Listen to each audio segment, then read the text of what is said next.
A quick like and subscribe really helps our channel grow and allows us to bring you even more amazing content. Thank you for your support. The echo of the cafeteria buzzed around me, a cacophony of laughter and casual chatter that felt like a distant storm, an unsettling backdrop to the reality I was drowning in. I sat at a corner table, the smell of greasy pizza and stale fries wafting through the air, clinging to my skin like a fog I couldn't shake off. It was just another ordinary lunch hour, yet my heart was racing, a drumroll for the chaos that was about to unfold. I wasn't the only one feeling the pressure.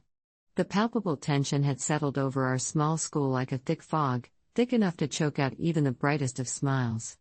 My friends, Clara, with her wild curls and infectious laughter, and Mia, who could turn any dull moment into an adventure, seemed to sense the dark cloud looming. They shot concerned glances my way, but I kept my head down, a shield against their worry. Today, the stakes felt higher than ever, and it wasn't just me, it was all of us. A month ago, the principal, Mr. Thompson, had clapped his hands together, disrupting the usual drone of adolescent noise. "We need to talk about grades," he'd said, his voice booming like thunder. His eyes, cold and calculating, swept over our class, landing like a predator on its prey. He had laid out an ultimatum: shape up or lose our honors program. It didn't just threaten our GPA, it threatened our futures, our dreams of college, and the hard work we'd poured into our education. The very foundation of who we were as students was being yanked out from under us.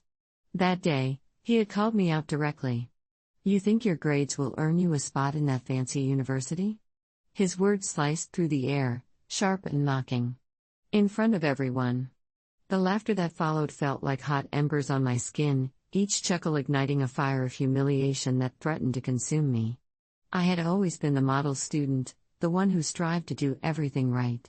But in that moment, I felt like a failure, exposed and vulnerable.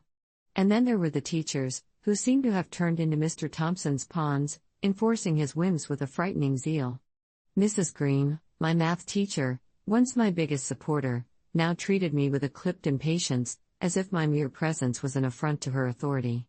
Every time she called me out in class, it was another jab at my confidence, each word coating my dreams in a bitter layer of doubt. They thought they held all the power, Mr. Thompson, Mrs. Green, and the other enforcers of this cruel game, but they didn't know me. They didn't know that beneath my anxious exterior simmered a fire that roared with a quiet intensity. Threatening my education? They'd soon find out it wasn't just students they could play with. With each passing day, the shadows of revenge danced in my mind. I had never considered myself vengeful, but when the very essence of my future was put on the line, something inside me snapped. I wasn't just going to sit back and let them push me around. No, I would show them the consequences of their actions. A reckoning was brewing, and as I glanced down at my untouched lunch, I could feel the weight of it pressing against my chest, the anticipation of what was to come curling like smoke in the air around me. Little did they know, their jobs would soon become collateral damage in my quest for justice. The first crack in the facade appeared a week after Mr. Thompson's proclamation. I had stayed late to study, hoping that drowning myself in textbooks would somehow drown out the chaos of my thoughts. As I packed my bag, I overheard hushed voices drifting from the staff lounge, their tones conspiratorial, laced with disdain. "Can you believe some of these kids? They think they can just coast through this program," Mrs. Green said, her voice harsh and judgmental. "They need a wake-up call." "A little tough love never hurt anyone," Mr. Thompson shot back, his tone dripping with derision. "If we don't crack down now, we might as well hand them their diplomas on a silver platter. It's not like they've earned it." My heart sank. Anger flared in my chest, burning like acid. Tough love? This was punishment veiled as education, a cruel mockery of what teaching should be. I felt the deep stab of disbelief. How could they be so blind to the effort we put in? I thought back to the nights I spent hunched over my desk, fighting exhaustion to finish assignments, and the weekends that slid by while my peers partied. Confusion began to twist my emotions into a tight knot. Was I really the failure they painted me to be? Had my peers, the ones who shared laughter and stress, secretly conspired with them to undermine me? The thought twisted like a knife in my gut. How could they judge my commitment when they didn't see the sacrifices I made? Over the next few weeks, the changes in the classroom became glaringly apparent. The atmosphere morphed from one of camaraderie to an oppressive battlefield. I watched as my classmates' faces drained of color, their shoulders slumping under the weight of mounting stress. One by one, they ceased to be the spirited friends I loved, they transformed into shadows of themselves, each defeated glance mirroring my own. When I struggled with a math problem in front of the class and Mrs. Green blasted me for wasting everyone's time, the laughter that erupted felt like the final straw. I could feel their eyes on me, not with support but with judgment. I wanted to scream, to shake them all out of their stupor and demand they see me, the real me, the one who fought tooth and nail to be where I was. Why couldn't they see that I was trying? My anger morphed into resentment, bubbling beneath the surface as I began to see them for what they truly were, obstacles to my future. As I watched Mr. Thompson and the teachers push us harder, laying down more draconian rules, I felt a swelling rage rise up within me, a tide ready to engulf everything in its path. They were the ones who betrayed us. They had taken an institution meant to foster growth and turned it into a prison of despair. My dreams were being suffocated under their heavy-handed policies, and I'd be damned if I let them go unpunished. I found myself daydreaming about revenge at the most mundane moments, while washing the dishes, during a dull history lecture, or even as I lay in bed at night, staring at the ceiling. The more trapped I felt, the more vivid these fantasies became. What would happen if I exposed their hypocrisy? What if I recorded their conversations, painted them as tyrants in the eyes of the school board? These thoughts swirled around in my mind like a whirlwind, enticing and terrifying all at once. One afternoon, while I was sifting through my notes in the library, I heard someone near my table. Their snickers echoed like a haunting melody, twisting deeper into my gut as I recognized the voices. It was Jake and Sarah, two of the more popular kids in school, who'd given in to the atmosphere of dread that was suffocating us all. As I peeked over my textbook, I caught a glimpse of them huddled together, their whispers like venom in the air. "Did you see how she bombed that math test?" "Total embarrassment," Jake said, his tone laced with sarcasm. "Yeah, I can't believe she thought she'd get into college like that." "Maybe they should just lower the bar for everyone," Sarah chuckled, her laughter sharp. I felt a wave of humiliation wash over me, a crushing weight that threatened to pull me under. How had it come to this? My education, the very thing I had poured my heart and soul into, was now fodder for their ridicule. I pressed my palms against the table, trying to steady the tremor in my hands. The isolation closed in around me, a suffocating blanket that wrapped tighter with each word they uttered. As the days turned into weeks, that isolation deepened. Clara and Mia had started to drift, caught in the web of their own insecurities. It hurt to see them pulled away, as if they were being pulled into the depths of the very system that was crushing me. They'd throw me sympathetic glances, but their words were scarce. It was as if they were afraid of catching the fallout of my troubles, and their silence spoke volumes. I felt the distance growing, a chasm widening between us, and it gnawed at my heart like a relentless predator. The final blow came one dreary Friday afternoon. I had been struggling with a project for weeks, pouring all my energy into crafting something that would finally earn me a glimmer of respect from Mrs. Green. She had promised feedback, a moment of hope amidst the rising tides of despair. But when I nervously approached her desk, my project cradled in my trembling hands, her eyes flicked over it dismissively.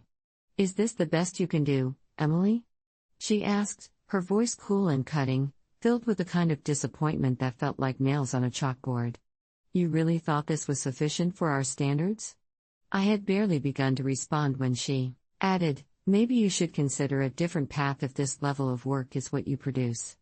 The laughter of my peers bubbled up again, a cruel chorus that sang of my failures.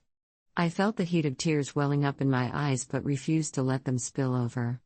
I turned on my heel, fighting the urge to break down, feeling the weight of her words crushing my spirit.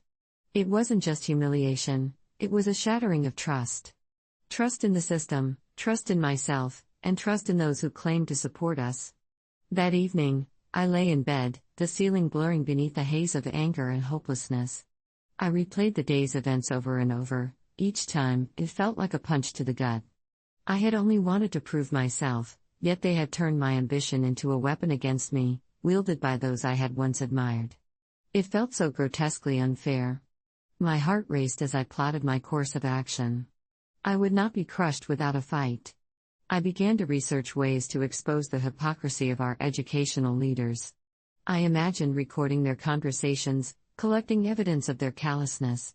There had to be a way to turn the night drag drearily on, my mind racing like a runaway train filled with anger, despair, and a deep, burning desire for justice.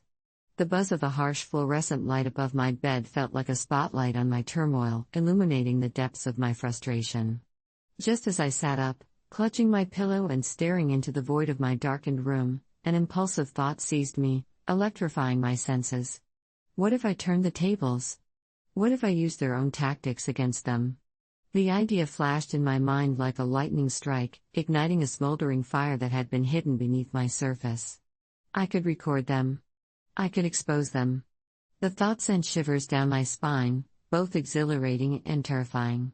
In that moment, clarity washed over me like a tidal wave, sweeping away the debris of doubt and fear that had weighed me down for weeks. I wasn't just an anxious student anymore, I was a fighter, an unexpected warrior ready to battle for my future. They had underestimated me, but I would orchestrate a plan that would lay bare their hypocrisy and cruelty for all to see. I envisioned gathering my classmates, rallying them with the truth of our shared struggle. They needed to know they were not alone, that our fight was collective. But first, I had to gather the ammunition. I needed to be careful, stealthy, like a hunter stalking its prey. My heart raced with a mix of fear and adrenaline as I began to imagine how this could unfold. The next day, I entered school with a newfound resolve. My usual trepidation was replaced by a sense of purpose, each step echoing with the weight of my decision. I took my seat in math class, and as Mrs. Green began her lecture, my mind whirred with possibilities. My phone, innocuous and unassuming in my pocket, became my secret weapon. I could record her, capture her disdain on video, the moments she belittled us, the times she chastised us publicly. If I could catch her in action, it would be the evidence needed to bring her down. But that wasn't enough. I had to consider Mr. Thompson, whose grand schemes threatened not just my education but the futures of all my peers. He was the puppeteer pulling the strings, and I vowed to unveil the strings for everyone to see. I would document his arrogance, his condescension, those moments when he spoke to us as if we were mere cockroaches beneath his boot. As I plotted my revenge, the memory of Clara and Mia tugged at my conscience, reminding me of the loyalty we once shared. I had to include them, they deserved to be part of the reckoning. I began drafting a message in my mind, an invitation for them to rally together. We had been through so much, and if we had each other's backs, we would be unstoppable. But the final straw came later that week, as I sat in the library, my laptop open to a blank document. I was supposed to be working on an assignment, but my heart wasn't in it. Instead, I eavesdropped on a discussion between Mr. Thompson and another teacher, their laughter echoing down the aisles like shards of glass. "I swear, they're all just lazy," Mr. Thompson said, his voice thick with disdain. "A little pressure is good for them, some motivation. They'll thank us later. Or not," he added with a dismissive chuckle, "but it won't matter when they're failing." Something snapped inside me. Their laughter, as I sat on the wooden library chair, heart racing and fists clenched, I realized I had to act swiftly and decisively. The vision of vengeance crystallized into a step-by-step plan, pulsating with a sense of urgency. This wasn't just about me anymore, this was about every student they had belittled, every dream they had trampled on. I would turn their power against them and expose their hypocrisy. Here's how it would unfold. My first task was to capture evidence of their cruel tactics and attitudes. If I was going to expose the administrators, I needed their own words as weapons. I started taking my phone to classes, discreetly recording snippets of Mr. Thompson and Mrs. Green's lectures, particularly when they called out students in cutting tones or mocked our efforts, potential obstacles. I needed to remain undetected. Any hint of suspicion and they would tighten their grip on us even more. I had to keep my phone discreetly positioned on my lap, using Bluetooth headphones to listen while maintaining the illusion of paying attention. I also had to avoid drawing the attention of fellow students who might be alarmed by my actions. With a collection of recordings and a passion ignited in my heart, I knew I couldn't do this alone. I reached out to Clara and Mia, piecing together our shared frustrations and fears. I asked them to join me in collecting their own evidence, encouraging them to document their experiences. 2. How I did it: I set up a secret group chat, sharing my plan and urging them to record their interactions with teachers or any moments of humiliation. "We're not alone in this," I texted them, "and together we can make a difference." Potential obstacles: trust was fragile. Clara and Mia hesitated, fearing repercussions. I had to reassure them that this wasn't just about revenge, it was about standing up for what was right. I filled them with a sense of justice, painting our shared experience into a rallying cry. With enough evidence from our recordings, I decided it was time to compile everything into a cohesive document. I began categorizing the clips: instances of bullying, mockery, and disdainful remarks that painted a clear picture of the toxic environment. I even began drafting a letter addressed to the school board, outlining our experiences and the detrimental impact of their actions on students' mental health and education. Potential obstacles: I had to ensure everything was factual, avoiding exaggeration. I knew the school administration would scrutinize our claims, looking for any signs of dishonesty. I had to maintain integrity while presenting our case. As I began to build a compelling case, I realized that I needed more support. My classmates were the heart of this movement. I reached out to them in secret, organizing a meeting in the back of the library under the pretense of studying for exams. How I did it: I spread the word through whispers, careful not to include anyone I didn't trust. The day of the meeting, I stood before a small group of classmates, sharing my vision and showing them my recordings. "We have the power to change this," I exclaimed, my voice trembling with excitement.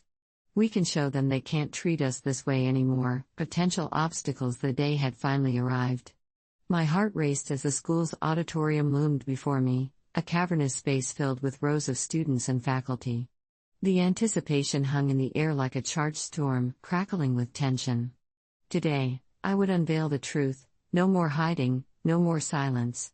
Clara and Mia stood by my side, their expressions a mix of anxiety and fierce determination, mirroring my own resolve.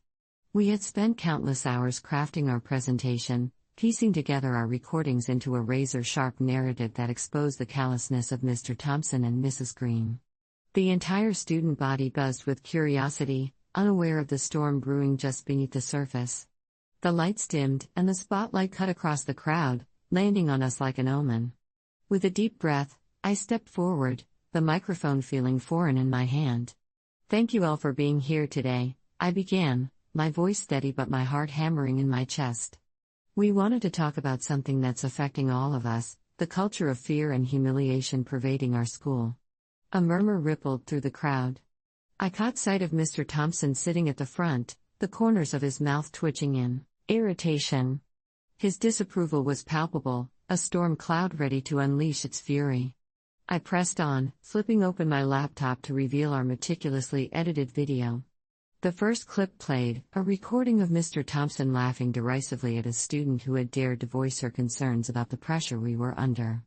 The laughter echoed around the auditorium, but it was laced with unease, an insidious reminder of the power dynamics at play. I glanced at Clara and Mia, who nodded, their resolve fueling my own. The next clip showed Mrs. Green, her sharp tongue cutting through a nervous student's explanation of his project. "This is completely unacceptable," she scoffed, her voice dripping with sarcasm. "You're representing our school, not your personal comedy show." Gasps filled the room.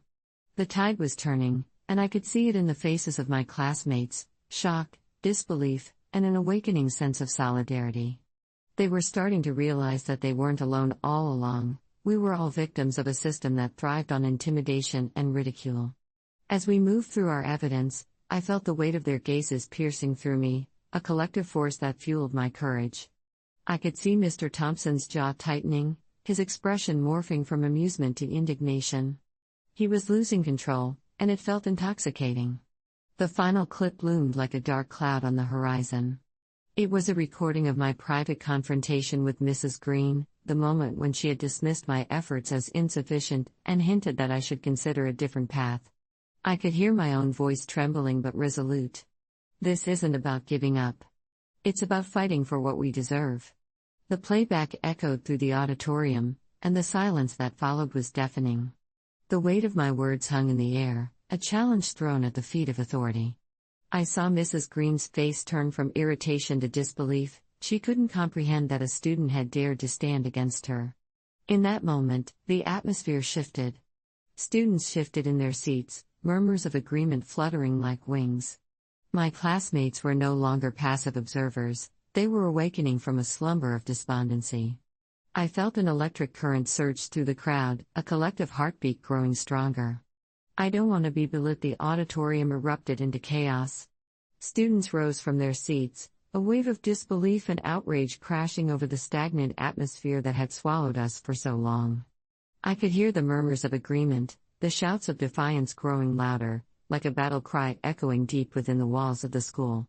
And there, in the front row, Mr. Thompson was no longer the towering figure of authority, he was a cornered animal, glaring at us with palpable fury and confusion.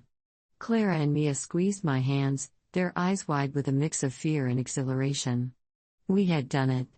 We had dared to stand up, to fight back, and suddenly, we were not just individuals trapped in a toxic system, we were part of a movement.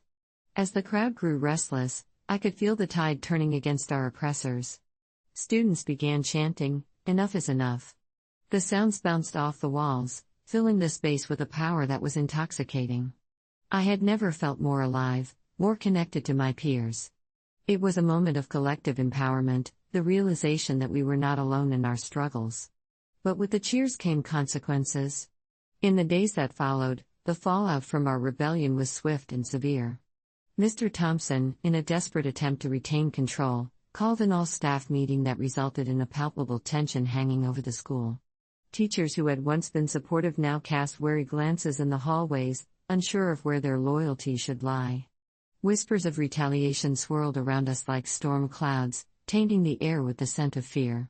Mrs. Green, particularly enraged by our insubordination, took it upon herself to make an example of us. She began to nitpick at our assignments, handing back graded papers with scathing comments that felt more personal than constructive. The high marks we had once been accustomed to became a distant memory, replaced by grades that seemed to reflect her contempt rather than our efforts. Clara and Mia struggled to cope with the fallout, their spirits stimming under the weight of the backlash.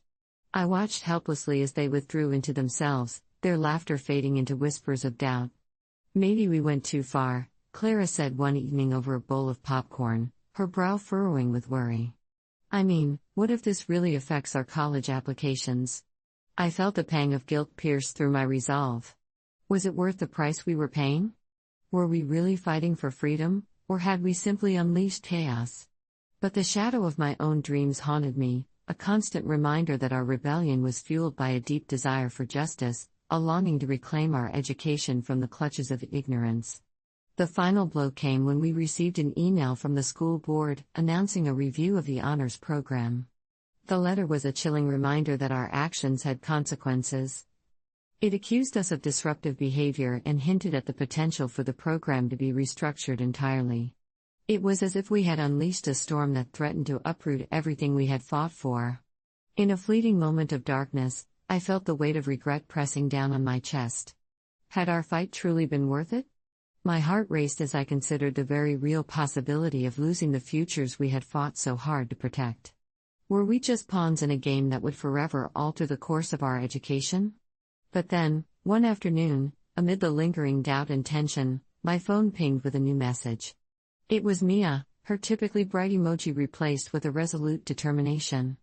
"We need to keep." The irony of life is that some of the biggest pains we cannot fathom until they creep into our lives, and in my case, it was the lingering ache of loss that caught me off guard. I'm Jake, a 30-year-old barista with dreams painted in frothy lattes and the hum of the coffee grinder. My world neatly revolved around the rhythmic pattern of brewing that I found solace in, especially with the steady pulse of regulars walking through the door every morning. They were more than customers to me, they were friends, and among them was Sarah. Sarah had been my best friend since middle school, the one who understood the nuances of my quirky sense of humor and occasionally would join me for a late-night gelato binge when I was lost in my thoughts. However, in the world of adulthood, where responsibilities shift like sand, I began to perceive a tension that hung like fog over our friendship. While I took pride in my simple life, Sarah was ambitious, climbing the corporate ladder with an agility I both admired and envied. It was a clash of worlds. She applied for jobs in bustling cities while I remained rooted in our sleepy town. And then, she got the job, an incredible offer in New York City that felt like a tornado sweeping me off my feet, leaving behind the comfort of our routine. On her last night in town, we met up at our favorite spot, a cozy little cafe resembling a time capsule from our childhood, its walls adorned with photos and art from local artists. I remember the way her smile flickered. Behind her bright eyes loomed that unspoken worry: how would we keep our connection intact once distance intervened? I was encouraged to celebrate her success, but deep down, the thought of losing my anchor began to gnaw at me. Hours turned into laughter, and we vowed to video chat and text often, but as we each hugged goodbye, I felt an unexpected wedge forming between us, one I couldn't pin down until it was too late. In those first few weeks after she left, I convinced myself I would be fine. I threw myself into work, entrenched in the comfort of espresso machines and friendly faces, but I slowly realized no amount of caffeine could fill the void Sarah left behind. The moments we once shared were replaced by empty evenings spent scrolling through pictures of her city exploits, and I grew bitter with jealousy over her seemingly perfect new life. I watched her flourish on social media, her photos lit up by the city skyline while I stayed put in our town, feeling like a spectator in my own life. The pain was nebulous at first, an undercurrent I dismissed as normal. Only later did I recognize the sharpness, a grief for a friendship that once felt so secure. Our texts fizzled, and each unanswered message carved another notch into my chest. It was not until months later, after several failed attempts to push through the silence, that she finally reached out, her voice vibrating through the phone. Sarah sounded different, the excitement of the city contrasting with my stagnant reality. It took a devastating moment, the death of her father, which compromised her world further for her to truly realize the depth of our friendship. When she needed me most, I felt totally absent, engulfed in my own cocoon of selfishness while she grieved a loss I would never understand until that call rang in. The vulnerability in her voice shattered the walls I had unconsciously fortified. I booked a flight the very next day, my heart racing with indecision but driven by an urgent instinct to be there for her. Standing in her tiny New York apartment, the scent of cinnamon and candles replaced the coffee from home. Everything felt surreal. As she opened the door, we simply fell into each other's arms, tears tracing the lines of laughter and love that had once defined us. We ate takeout on the floor while I listened to stories of her father, each word another brick in a wall we began rebuilding together. In those moments, I realized how easily we underestimate the weight of missing someone until time digests the unspoken emotions. My visit wasn't just about comfort, it was an awakening, a realization that friendships are not exempt from the complex quilt of life, and sometimes, love comes in the form of understanding when to reach out or just be present. After spending a few days by her side, I left forgiven and healing, promising to never lose that connection again. The distance faded into something manageable, something we both learned to navigate like drifting clouds. And as I reflect on it now, I recognize a bittersweet irony: the pain of separation, beneath its sharp surface, unveiled a deeper appreciation for the ties that bind. Update: I'm happy to share that Sarah and I have managed to keep our friendship vibrant, despite the miles. We take turns visiting each other, sometimes even meeting in cities halfway between our homes. What started as a painful lesson has transformed into a beautiful journey of rediscovery, showing us that true connections can weather any storm, even the storms we create ourselves. But even as I share this happiness, there's a part of me that still carries the weight of our past, a reminder that relationships can be fragile, beautiful things, often mistaken for certainty when really, they are always in motion. There are days when I catch myself scrolling through old photos of us, laughing at our silly faces, or cringing at yet another selfie taken during our random road trips, arms thrown around each other in a tight squeeze as if we were trying to compress time itself. Each image is a timestamp, encapsulating moments that were once vibrant and alive but now exist only in memory. For a while after the move, I dwelled in that space, the hollow echo of her laughter fading against the walls of my apartment, which felt too large, too silent. I remember calling her one evening, the kind of twilight that draped the sky in soft pinks and deep blues. I wanted to confide my loneliness, but instead we found ourselves recapping our days. She had started a job in a quaint bookstore, replacing her old retail gig, and I had finally finished the first draft of my novel after months of feeling like I was chasing shadows. Those conversations became a lifeline for both of us, threads pulling us through the haze of change. At the same time, I began to realize that the pain of separation was not only about missing her presence, it was about confronting the ghosts of unspoken words and things left unsaid. During one of our late-night calls, Sarah mentioned something that struck me like a rogue wave crashing into the shore. She was talking about how people underestimate the pain of being alone, mistaking it for mere solitude, a simple trait of independence.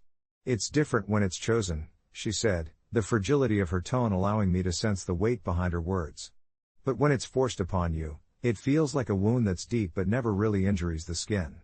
I sat in silence as her words echoed in my mind, tracing a path through my heart. I never fully grasped that distinction until now. It brought clarity to my own struggle, one that became a constant companion in my new life. I started jotting down my thoughts in a journal, letting the ink spill onto the pages whenever the silence became too loud, remembering not only the bright memories of us together but also the weight of distance between. I began to attend a small writer's retreat in a nearby town, hoping to find fresh inspiration and maybe meet some new people.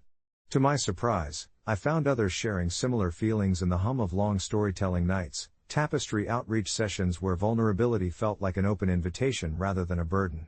It didn't take long for me to bond with a small but diverse group, a mix of aspiring poets, established novelists, and sensitive souls who, like me, were navigating their own shifting landscapes.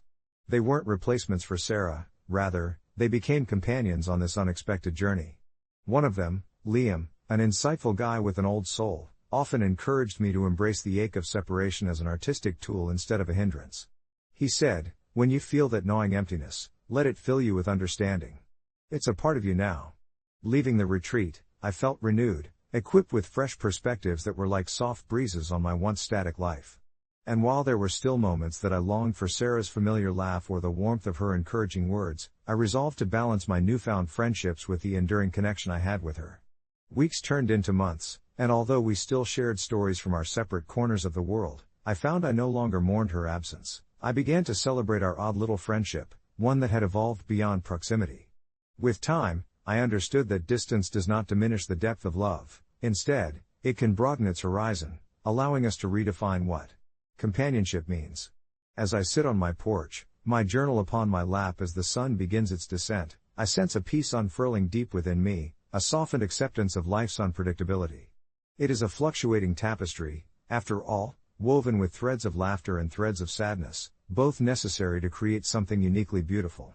Life is a trickster in that way, and sometimes, the very separation we dread can lead to profound realignment, nurturing the roots of connection in surprising ways.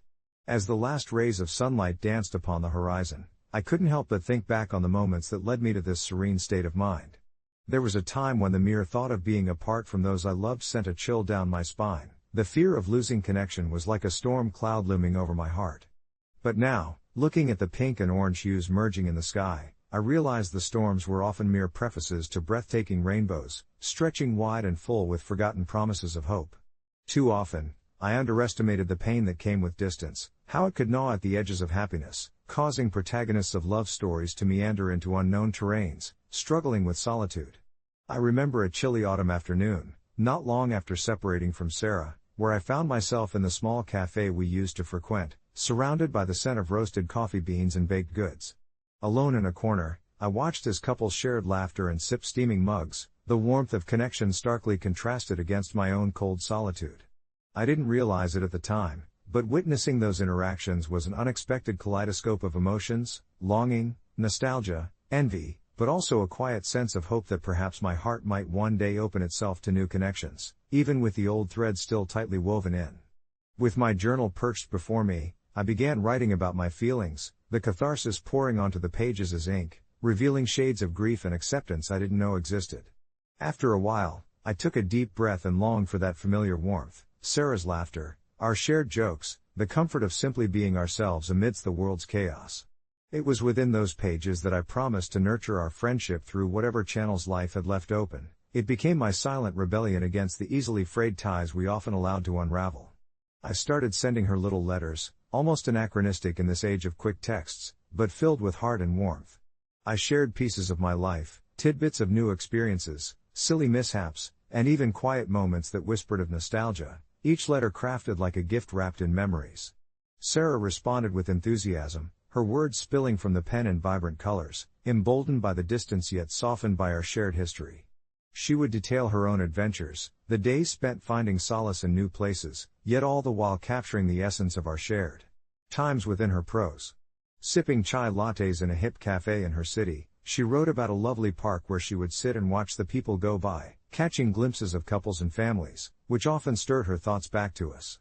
I could feel our connection rekindle through each carefully curated line, each memory fluttering like autumn leaves caught in a gentle breeze, finding their way back home. And now, as I pen my reflections on this porch under the dimming sky, I marvel at how the winds of separation cooled our relationships yet allowed the roots to grow stronger. The pain I once dreaded became a bridge, leading us toward renewed laughter and adventures that were yet to come. We rediscovered the beauty of simple moments during our visits, cooking together again, our shared silence tumbling in comfort rather than tension, hiking trails that stretched beyond the horizon, mirroring the way our friendship continued to expand. Sometimes I find myself pondering the intricacies of life, how it never stays confined to just one path, how it weaves through shadows and light seamlessly, creating a dynamic tapestry of friendship, love, and connection. I learned that letting go doesn't mean losing, it often means stepping back, observing, and appreciating the layers that can emerge when we give space for growth. As the last of the sun slips below the horizon, the stars begin to sprinkle the sky, a sigh of contentment escapes me. The journey of rediscovery continues, and there lies a promise of more laughter, more shared experiences, and the gentle reminder that love and connection can always find a way to bridge whatever distance life may introduce. And so, with my heart lightened, I close my journal, embrace the darkness that envelops my porch, and let the quiet reflection of this moment guide me softly toward sleep, cradled on wings of hope in the gentle rhythm of possibility. You know how some people say your in-laws can feel like an extension of your spouse, like a package deal? Well, if that's true, I found myself stuck with a pretty hefty shipping fee. My husband, Daniel, comes from a tight-knit family that abides by a tradition they've held for generations. Every Thanksgiving, they gather at his parents' home, all 25 of them crammed in like sardines, to whip up a homemade feast, complete with a turkey so large it could probably feed a small village. I used to love this chaotic spectacle when I first joined the family, but as the years went by, it felt less like a holiday and more like a pressure cooker. This year, I was at my wit's end. I had just finished a grueling work project that left me drained, my mind buzzed incessantly, and my anxiety clawed at my chest. The thought of spending an entire day amidst so many expectations made my stomach twist in knots. So, I had what I thought was a reasonable idea: let's skip the family Thanksgiving and celebrate just the two of us, a quiet dinner at home. I felt like I was offering a breath of fresh air, like we could actually connect without the cacophony of our extended family's loud conversations and constant interruptions. But when I brought it up to Daniel, you would have thought I'd suggested we cancel Christmas. His face fell, and within seconds, the warmth in his eyes vanished. It's tradition, he said, his voice steady but edged with disappointment, as if I were trying to rob him of an important piece of his childhood. I could feel my heart sinking with each word, and the battle within me escalated. I knew how much this meant to him, a way to feel connected to his past, to his roots, but didn't my well-being come into play too? The days dragged on as I tried to convince myself that I wasn't being selfish. My phone buzzed with messages from his family, excited invitations layered with mouth-watering food photos. "We can't wait to see you," they enthused. Meanwhile, I sat alone in my thoughts, unnerved by the fact that my choice felt like a tug-of-war in my marriage. One night, I climbed into bed feeling a mixture of guilt and fervor. "Are you seriously not going to support me in this?" I confronted him, desperately searching for understanding. "You know how stressed I am." But the conversation only spiraled, and by the time we went to sleep, we hadn't resolved anything, drifting into our restless slumber with the weight of unsaid words pressing down on us. The morning of Thanksgiving arrived, and I found myself standing in our kitchen alone, staring down at a measly chicken breast and a box of stuffing I had half-heartedly set out, a stark contrast to any festive spread. I closed my eyes, trying to summon some sense of joy, but all I could see was Daniel in his parents' living room, laughing with everyone around him, while I'd sit here, the outlier. Was it really fair of me to take that away from him? But as I reached for the phone to send a last-minute text to his family, something made me pause. What if this was my chance to define our own traditions, to take ownership of our new family? So I decided right then and there, with the scent of "why can't I cook" wafting around me, to embrace the day ahead as it came. It wouldn't be what I'd envisioned, but it would be ours. Instead of spending the day sulking, I pulled on my apron, put on some music, and danced around the kitchen as if no one was watching. When Daniel returned home later that evening, looking a bit deflated but relieved, I greeted him with a plate of warmly roasted vegetables and a smile that masked my earlier worries. "I missed you," I said softly. And in the end, I realized traditions don't have to be rigid, they could bend and shift, just like the seasons. We may have skipped the family gathering, but maybe we were crafting our own new tradition, one rooted in understanding, love, and a whole lot of experimenting in the kitchen. Who knows, perhaps next year we'd figure out a way to combine both worlds. It felt like starting fresh, just the two of us.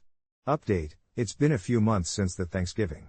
Daniel and I talked things over, and he admitted he felt pressured to uphold traditions that sometimes felt more like burdens. We now have a mutual understanding to take turns with holidays, one year at home, the next with family.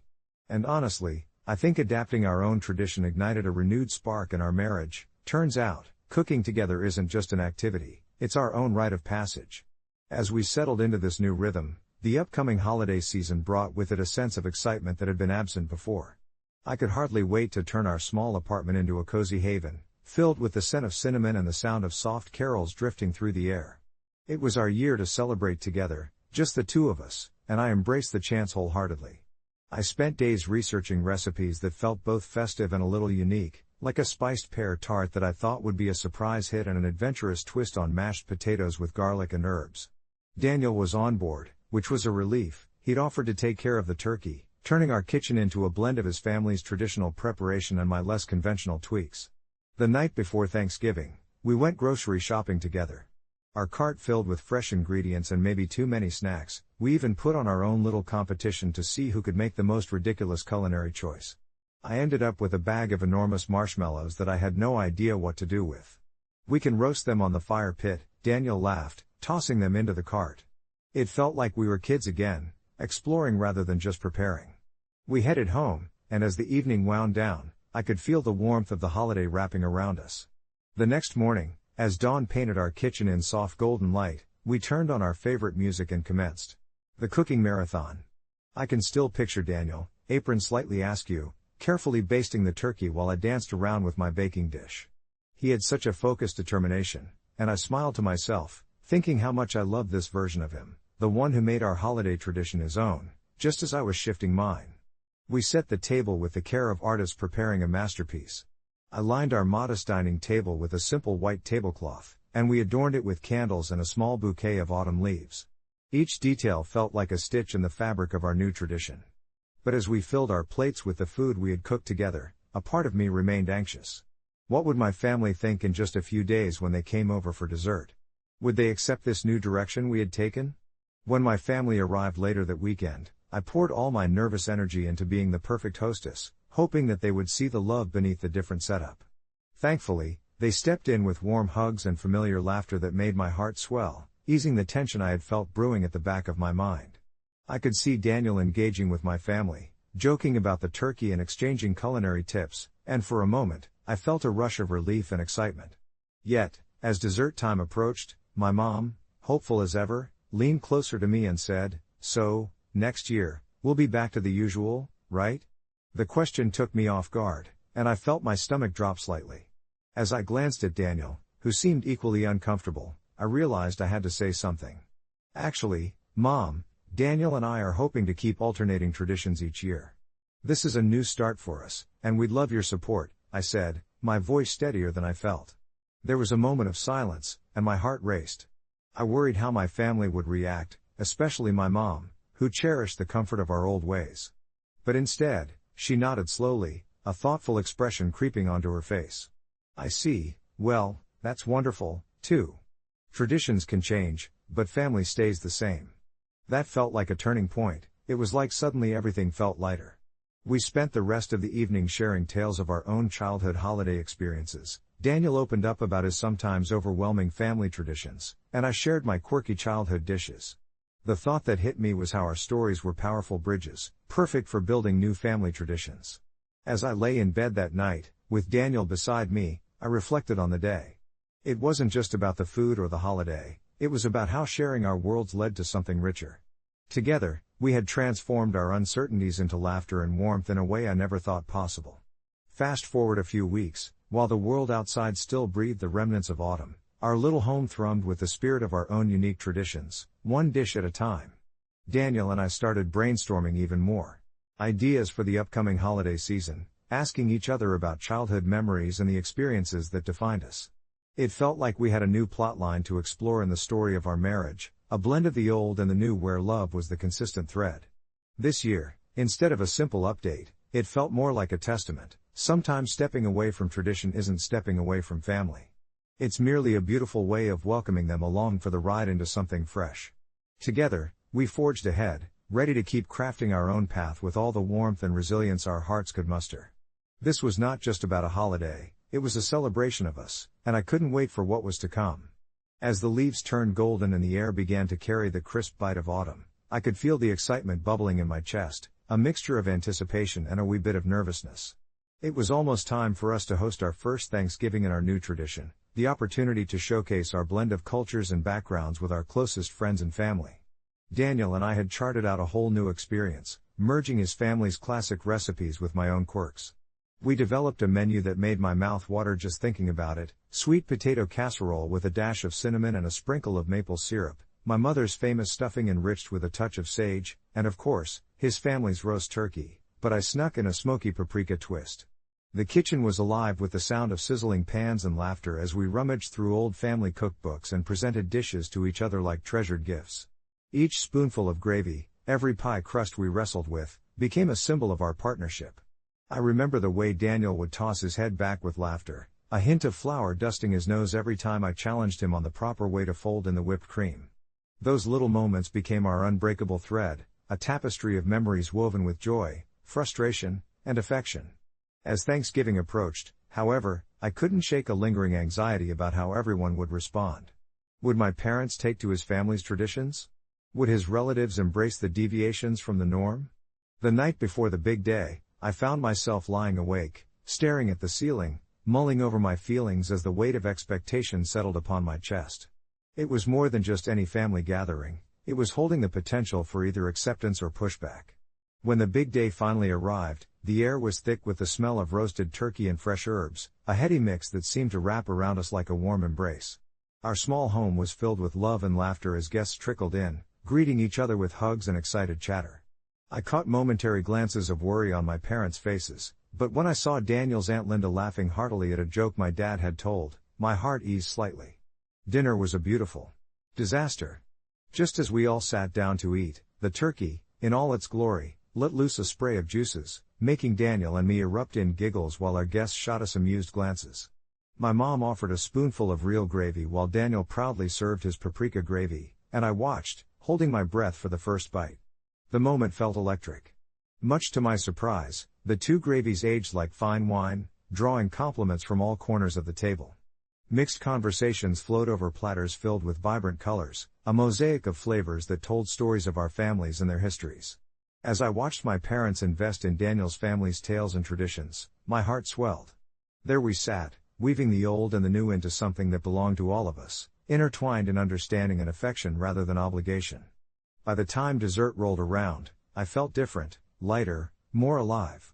I looked across the table at Daniel, who caught my gaze and smiled, his eyes twinkling with a blend of pride and amusement at the embarrassing mishaps of the day. The evening ended with us all clinking our glasses, a chorus of gratitude ringing out as we celebrated not only the food but the promise of togetherness. The echo of laughter settled like a warm quilt draped over our shoulders, enfolding us in a newfound appreciation for life, each of us, together. As our guests began to leave, I joined Daniel by the door, quietly savoring the moment. It dawned on me that stepping away from rigid traditions opened doors I never knew existed. It wasn't about rejecting the past, it was about embracing possibilities, finding fresh beginnings even in the heart of cherished history. That night felt like more than just a holiday dinner, it was a collection of little miracles, each one reminding me that families can indeed forge ahead, carving paths anew while carrying legacies along for the ride. As we cleaned up together, Daniel leaned against the counter, a satisfied grin on his face. Maybe Thanksgiving doesn't have to fit into a box, he said, brushing crumbs into the trash. Maybe it just has to feel like home. And in that moment, surrounded by remnants of laughter and a shared future, I knew without a doubt that we were building our own journey, brick by brick, and I wouldn't have it any other way. It was a rainy Thursday evening when I found myself scrolling through old Reddit threads, nostalgia washing over me like the soothing sound of raindrops tapping against my window. The question that caught my attention was one that stirred up a melange of memories. What cheat code for a game is burned into your brain? As I paused to reconsider my response, I felt my heart quicken, not because I had a flashy code to share, but because I was reminded of a time when something as simple as a cheat code connected me to my late father in a way nothing else could. Growing up, my dad was a typical weekend warrior, always setting up the console for wrestling games or the latest action-packed adventure. He had no shortage of enthusiasm for gaming or for teaching me all the secrets that came with it. The thrill of winding my way through levels, taking down foes, and uncovering secrets was nothing compared to the laughter we shared over every successful cheat code. Like a rite of passage, he taught me the Konami code one weekend after we had spent the entire day glued to the screen, battling pixelated foes. Up, down, left, right, B, A, start, he said with a smile, and I've never forgotten it. Years passed, my father aging like a character who was gradually losing all of his lives, and I found myself buried in high school work and the whirlwind of teenage life, forgetting about those glorious weekends spent in front of the television. It wasn't until senior year that the reality of his terminal illness hit me like a sudden game over screen. Some days were good, others were not, and as his condition worsened, we watched his energy dissipate slowly, like a dying battery. On one particularly grim day, when sadness hung heavy in the air punctuated only by the hum of breathing machines, I knew I needed to touch base with my father, remind him of the lighter times. I sneakily set up an old console by his bedside and, in a moment of courage, I turned on the game we used to play together. The familiar theme music trickled into the sterile room, and for a flicker of a moment, I saw a glimmer in his eyes. I sat beside him and recited the Konami code as though it was a prayer. I remembered the joy in his voice when we would conquer a level together, and miraculously, with the nostalgia flooding in, I saw him smile.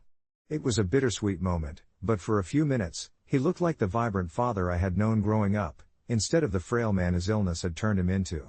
As I pressed the buttons on the old controller, we slowly shared stories from our past, reliving glories only we understood through the lens of our shared experiences. But as the weeks stretched on, my father's condition made this game time harder to hold on to. One night, I arrived home from school to find a voicemail from the hospital, and even before the message finished, I knew what it was. The tears fell silently as the void grew within me. In the days that followed, I spent countless nights replaying our old games alone, feeling a storm of emotions that I couldn't articulate. The laugh, the love, the brisk competition, they whirled and hummed within me like a comforting melody. Eventually, the console became too painful to look at, so I packed it away. I focused on life beyond video games, studies, friendships, and dreams, but I found myself returning to that thread. The question lingered in my mind, and I realized that maybe it was less about a cheat code for a game and more about the love that infused our time together. With the much anticipated college acceptances looming, I finally decided to face my feelings. Heart heavy, I dug out the old console one final time, and although it had gathered dust, it represented a fragment of my past. Placing it back in the living room, I took a deep breath, and spoke aloud, up, down, left, right, B, A, start. That night, I played until the sun began to rise, rediscovering pieces of myself I thought I had lost. I promised myself to cherish not just the game but the lessons surrounding it, the code forever embedding itself in my heart, a reminder of the connection I shared with my dad. Life isn't just about the games we play or the cheats we know, it's about the people who make those experiences meaningful. A few months later, the void still ached but my heart felt oddly light. I found myself on Reddit once again, only now I was more interested in sharing my story rather than simply reminiscing. I hesitated briefly, wondering if my experience was worthy of being shared. Yet, I clicked to start typing, hoping my reflection might resonate with others. After posting, I received a flood of messages, some filled with empathy, others with stories mirroring my own experiences. It was as if a community had wrapped around me, reminding me I was never alone, that the code I recited had a warmth that extended beyond mere pixels on a screen. Sometimes it takes heartache to rediscover joy, even amid the most difficult circumstances, and as those weeks turned into months, I began to heal. The familiarity of the thread would transform into lifelong connections. I realize now that while video games may hold codes, love and memory are the truest cheats, equipping us to rise above and carry on in remembrance of those we cherish.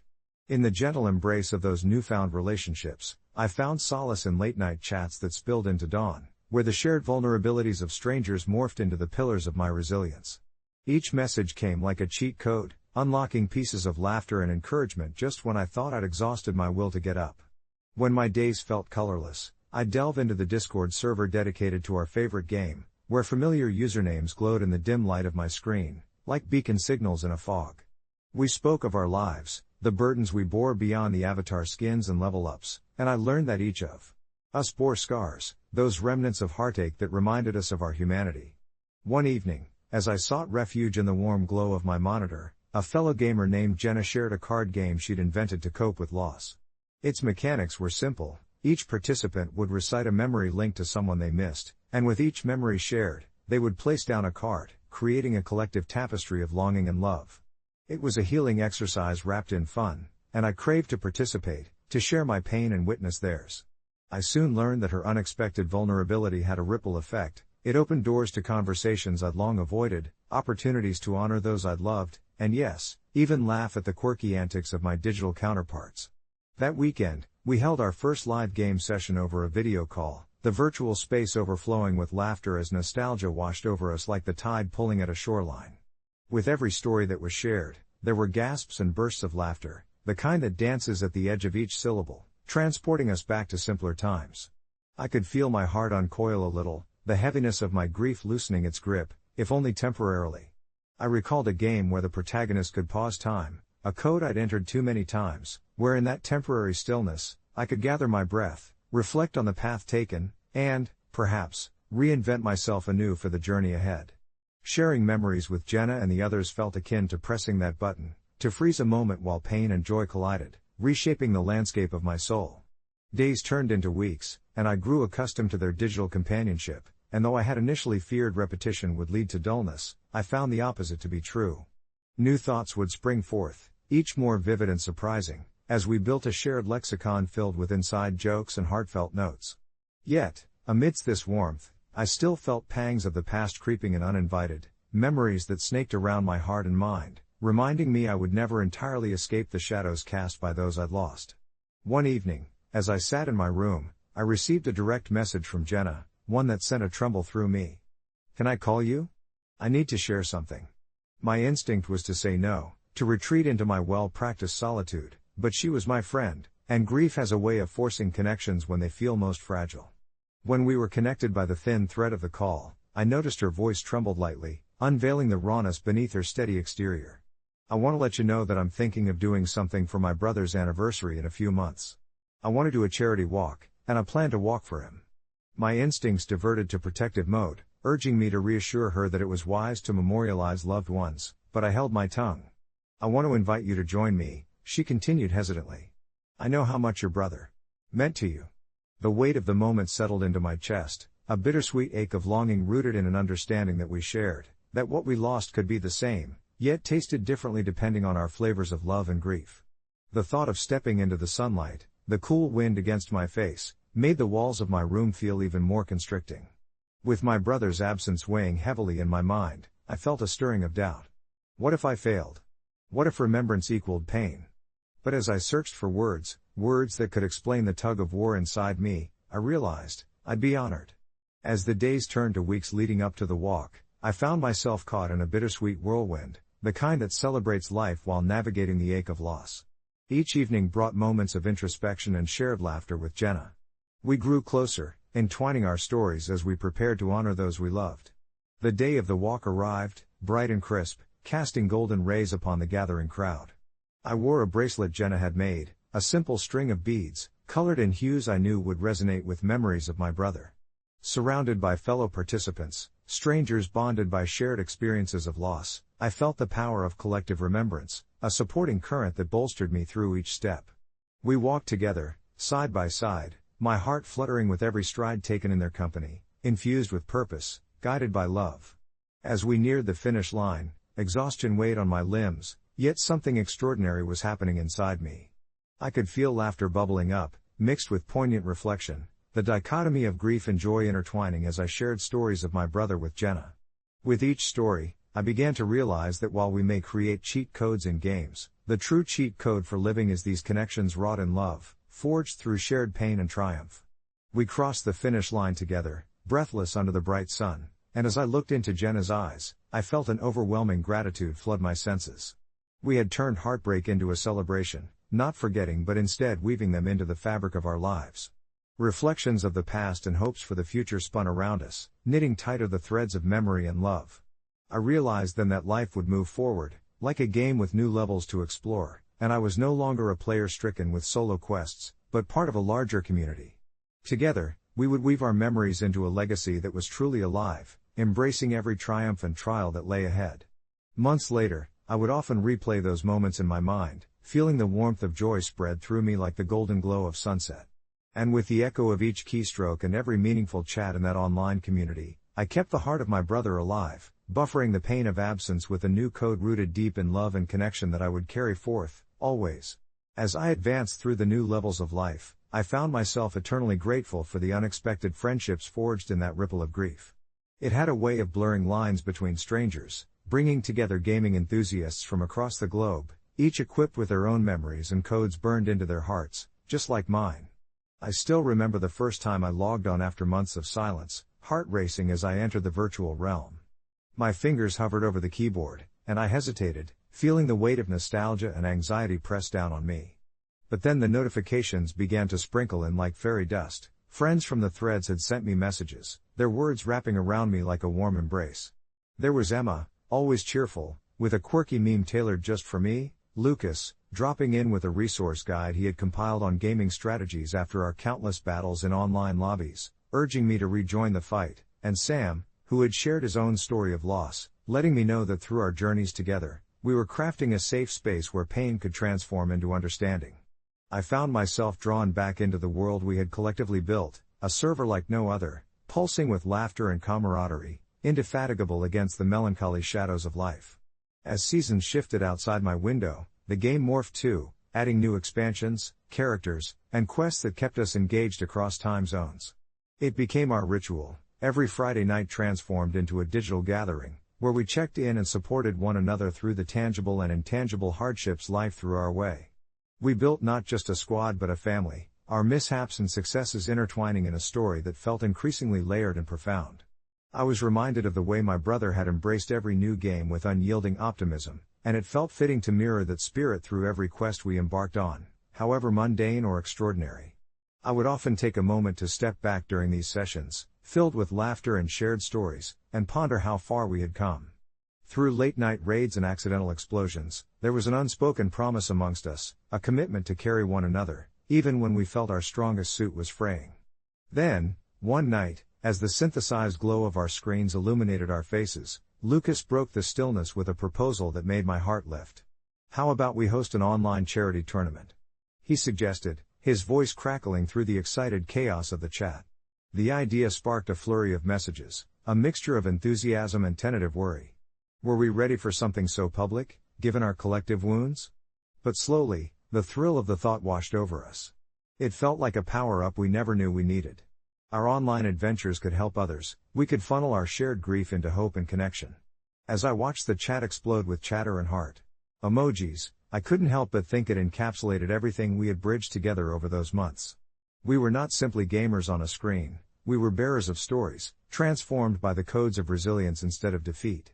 Over the upcoming weeks, we organized the tournament, rallying other gaming communities, reaching out to charities, and brainstorming ways to make the most impact with our efforts. Each member of our group took on roles that suited their strengths, and what should have felt overwhelming transformed into an epic quest, each challenge met with newfound enthusiasm. As the tournament day arrived, I sat at my desk, surrounded by snacks and game controllers, with a sense of urgency tingling in the air. My heart raced not from nerves but from something else entirely. I felt my brother's spirit there with me, every cheer, every laughter echoing within the walls of my home. It was a connection that transcended distance, a network of caring souls gathered beneath the banner of love.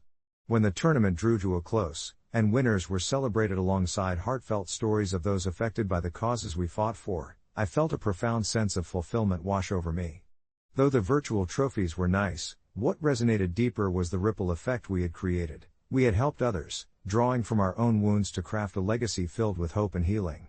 As the final moments unfolded with cheers through the voice chat, I took a deep breath and closed my eyes, attuned to the hum of laughter, the thrum of shared memories. Maybe it was in these last echoes that I found solace, in the awareness that without my brother's love, I might never have opened my heart wide enough to connect with these resilient souls who had become my lifeline. Amongst us, we shared not just codes, but the vulnerabilities and stories that transformed our gaming into something sacred. The night wound down, but the bonds we formed lingered like the melodic strains of an unforgettable soundtrack. Though the tournament may have ended, the journey continued, a radiant loop that intertwined love and connection, reminding us that in this expansive digital landscape, we could find not only the cheat codes to games but also the healing power hidden within our hearts. In quiet moments, I would recite that same code from my brother, knowing now it unlocked the largest treasure of all, a way to live courageously and effusively in his honor.